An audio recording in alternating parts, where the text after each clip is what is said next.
Patrick, before we get into the sticky notes, I gotta know, the Liberal government has announced what you think is a good idea, and I just can't wait. I gotta dig into it because I'm just shocked that you said good idea and Liberal government in the same sentence. So please tell us more. Well, listen, at a high level, I think it's a good idea. Now, as much as I have my political views, I try and remain quite agnostic. Oh, really? It's just hard to be agnostic when you got a federal government like we do that screws up as much as they do, and a leader that does what Trudeau does. So, having said all of that, they did make an interesting move, which is around housing and developing housing, and to actually create a kind of what they, I think, referred to as wartime housing idea, where they're going to take basically pre-designed homes and put them up. And the reason I like the idea is, JG, it was just a little while ago, I shared that same concept with you, is why don't they just go to basic fundamental homes, make them nice, make them current, make them efficient, hit all your ESG targets and do all of the things. The qualifier I had is do them in a factory setting, so that really all you're doing is setting them up on site. You're assembling on site. Then you don't need a bunch of tradespeople, which are hard to get a hold of. You can have controlled conditions. Anyways, having said all of that, I'm cautionary with what they're doing, because it is government after all, and really they can screw anything up. But this is, to me, a no-brainer in terms of solving a lot of the housing problem that we have. Go back to that wartime housing thought process. Basic homes, maybe 1,000 square feet, 1,100 square feet they could be, but all up to date, all cool. And then pick and choose the neighborhoods based on what the municipalities need. But I think it's doable if they can pull it off. Again, I'm a little bit worried about the bureaucracy. The bureaucracies, you mean? Yeah, I understand, Patrick. But let's fetch this idea a little forward here, which is, so how does this get executed? Do you see? So is it local contractors that are building this? Is the government offering investors, or are you talking about the government financing and funding housing the same way they do in Singapore? By the way, there's a ton of that goes on in other countries. How do you see this rolling out, Patrick? I'm curious. Well, they don't get into details yet. So that's why I'm saying it's cautious optimism, because the idea and the concept, I think, is really sound. I could be a little bit cynical with the government as opposed to skeptical, but I'm cynical because their track record is they won't pull it off, and it'll cost 3 times what it should cost. Well, that's And for sure. that's Listen, the issue. you can always count on them screwing it up, Patrick. But that's not my question. I understand they don't know how to do it. If they knew how, they would have done it. Maybe, maybe not. Anyways, point is this: is I want to mastermind with you right here, live on the air. How should they do it in order to pull this off? That's my question. How would you do it if you were the fearless leader of this country, and it was, Mr. Patrick Francie up there that was, our fearless leader? How would you pull off this kind of program in order for it to actually be executed and actually be successful? Because at the end of the day, this ain't worth the paper it's printed on unless it's properly executed and makes a fundamental difference.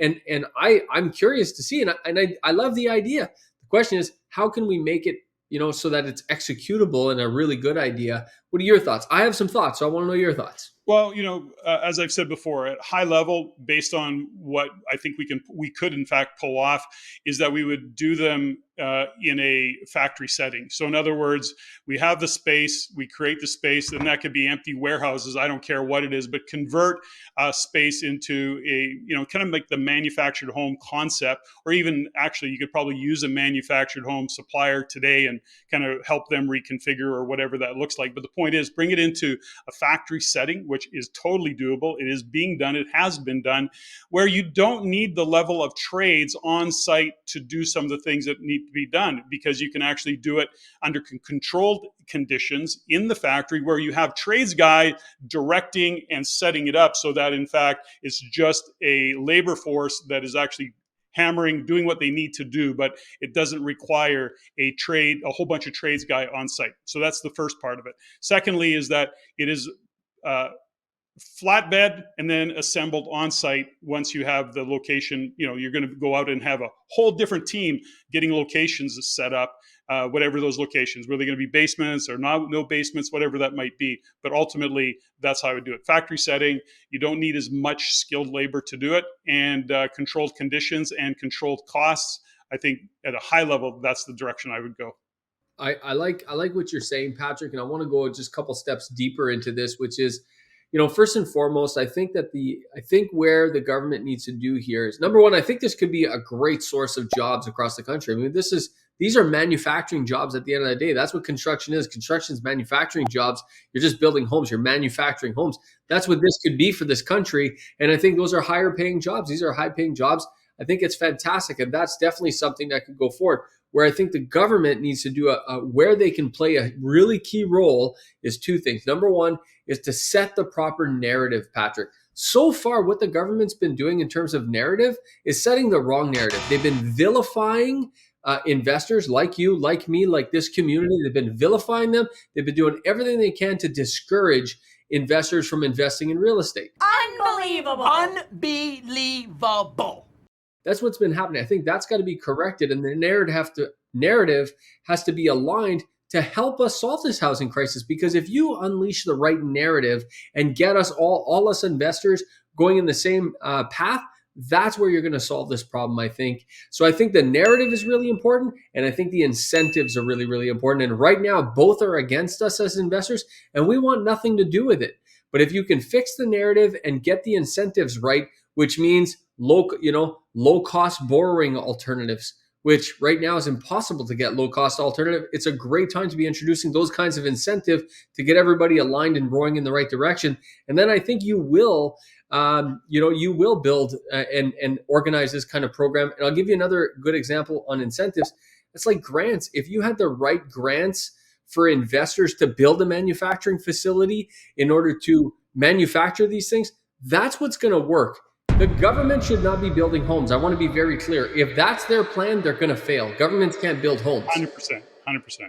So I think there's a couple things, it doesn't even have to be a grant. It could be a tax incentive. It could be all sorts of different ways of structuring it. But I want to say something around the narrative. First and foremost, the narrative that is happening is around investors is unbelievable. And, a lot of that is in fact driven by government, different MPs, because they're not going to take responsibility for the mess they've created. The problem with our housing in terms of an overarching picture is that it's very nuanced. There's a lot of different issues that are causing the housing challenges, from early interest rate, low interest rates, to now out of control immigration, or I want to say it's out of control because it's not being managed well. So we know we need immigration, but how they're bringing people in, the filter process, if you will, or the application process, are they being strategic? No. So we've got immigration, we've got low supply, we've got high demand, we've got interest rates that were historically low. Now we've got high debt, high interest rates. Listen, there's so many things that are impacting real estate. When we look at the cause of the challenges we face, investors are so far down the list, they don't even rank. So that's my view of it.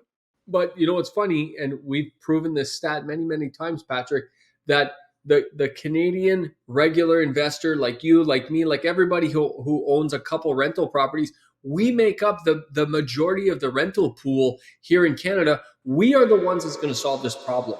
They as in the government, we have to all get on the same page, on the same wavelength, in order to solve this together. And I think the right incentives will go a really, really long way. I like your idea of tax incentives are great.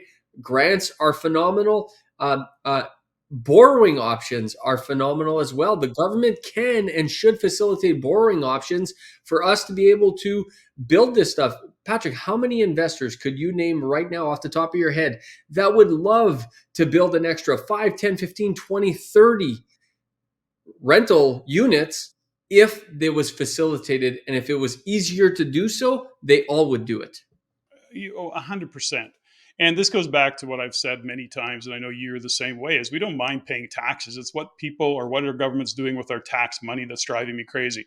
When we look at the list of priorities that this country has in terms of housing alone, let alone infrastructure and healthcare and the rest of it, the way we're spending hundreds of millions or sending hundreds of millions outside the country, or even billions, is just, I'm left, I don't know, incredulous, if that's the right word, that how the hell do you justify and how do you prioritize when that money flowing out of country not as an investment, not even as a loan, and as gifts. And it just drives me crazy. And then, of course, how much money and energy we're putting into climate action, which, again, I don't have to debate climate action. I think it's important. But when I look at the list of priorities, really, look at what Canadians are doing right now, JG.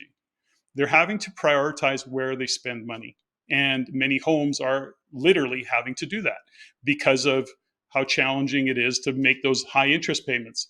Our government, on the other side, on the other hand, is like, there is no budget. Whatever budget they wrote, it's like, throw that away. We'll pay attention to it later. Anyways, I rant, I go off.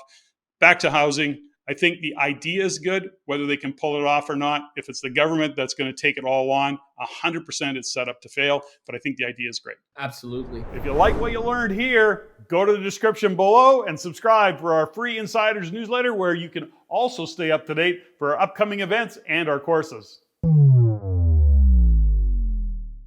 If you want to see more stuff like this, click here. If you want to see the entire show, click there.